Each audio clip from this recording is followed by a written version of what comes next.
Your Brain on Pot: What Marijuana Really Does to Your Brain, by Bill Ray, D.C. DACS, certified by the American College of Addictionology and Compulsive Disorders. What if I told you that the most powerful effects of marijuana aren't happening in your lungs, they're happening between your ears? Welcome to Fix My Brain Today. I'm Dr. Bill Ray, chiropractor, brain health educator, and certified by the American College of Addictionology and Compulsive Disorders. Today, we're taking a fascinating tour through your brain to see exactly what happens when THC enters your nervous system. This isn't about judging anyone. This isn't politics. This isn't reefer madness. This is neuroscience. We'll visit every major brain region affected by marijuana, explain why you feel the way you do, discuss short-term versus long-term effects, and finish with practical strategies for protecting your brain. So grab your favorite healthy drink. Let's climb inside your brain. The brain's own cannabis system. Here's something that surprises almost everyone. Your brain already makes cannabis-like chemicals. They're called endocannabinoids. Your body produces them naturally every day. Think of them as text messages between brain cells. They help regulate mood, pain, appetite, sleep, memory, stress, inflammation. Your brain has thousands of CB1 receptors waiting for these natural chemicals. Then THC shows up. Imagine someone walking into your office and shouting through a megaphone instead of talking normally. That's basically THC. Instead of sending precise messages, it overstimulates the system. Some people interpret that as relaxation. Others experience anxiety. Either way, normal brain communication changes. Now let's visit the different neighborhoods of your brain. The prefrontal cortex. Welcome to your CEO. The prefrontal cortex runs the company. It handles planning, judgment, self-control, decision-making, impulse control. This is the adult in the room. THC temporarily turns the CEO into someone who just wants to order pizza and watch funny videos. Suddenly, time doesn't seem important. Deadlines disappear. Motivation shrinks. Risk-taking increases. That's why people sometimes make decisions while high that seem unbelievable the next morning. It wasn't stupidity, it was chemistry. The hippocampus. Now we're entering your memory center. Meet the hippocampus. This is where today's experiences become tomorrow's memories. Ever walk into a room and forget why? Now imagine that feeling multiplied. THC makes it harder to create new memories. That's why someone may ask the same question 3 times in 5 minutes. The information came in, but it never got properly filed. Long-term heavy use may even reduce hippocampal volume in some individuals, potentially affecting learning and memory over time. The amygdala. Now we're visiting your emotional alarm system. The amygdala.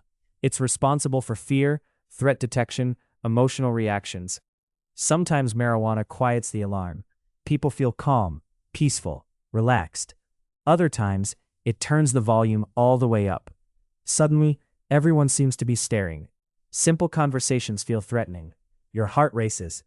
That's why one person laughs uncontrollably, while another becomes extremely anxious. Same drug, different brain, different chemistry, different response. The reward system. Next stop, the brain's reward center.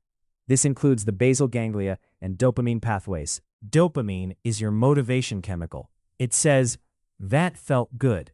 Do it again."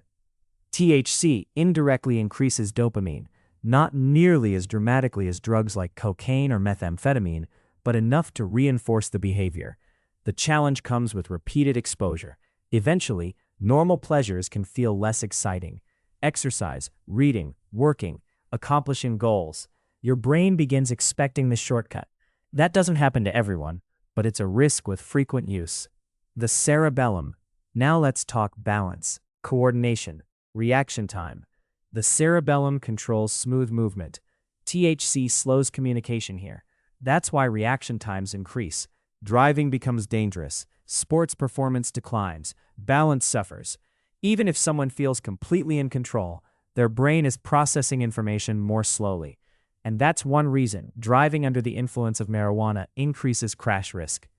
Acute versus chronic use. Let's compare 2 different stories. Story number 1. Someone uses marijuana occasionally. The effects usually wear off over several hours. Story number 2.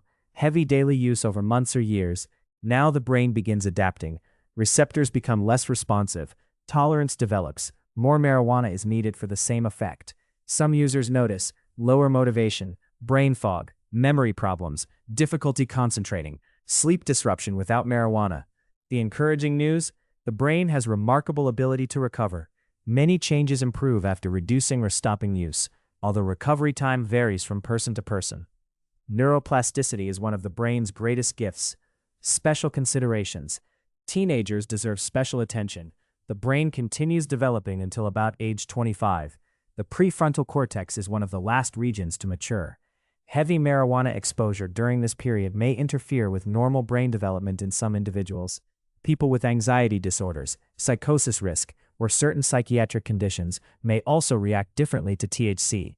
And mixing marijuana with alcohol? That's like asking two different people to drive the same car at the same time. The results are often unpredictable. What's the final takeaway? So, is marijuana good? Is it bad? The real answer is, it's powerful. Powerful substances deserve informed decisions. Your brain isn't your enemy. It's your greatest asset. The healthier your brain, the better your memory, your focus, your relationships, your career, your future. If you choose to use marijuana, understand how it works, know the risks, respect the science, and protect the most valuable organ you own. If you enjoyed today's deep dive into brain science, please like this video, subscribe to the channel, and hit the notification bell so you never miss another episode of Fix My Brain Today. And for more books and resources, fixmybraintoday.com. Thanks for watching, and remember, the healthier your brain, the better your life. I'll see you in the next video.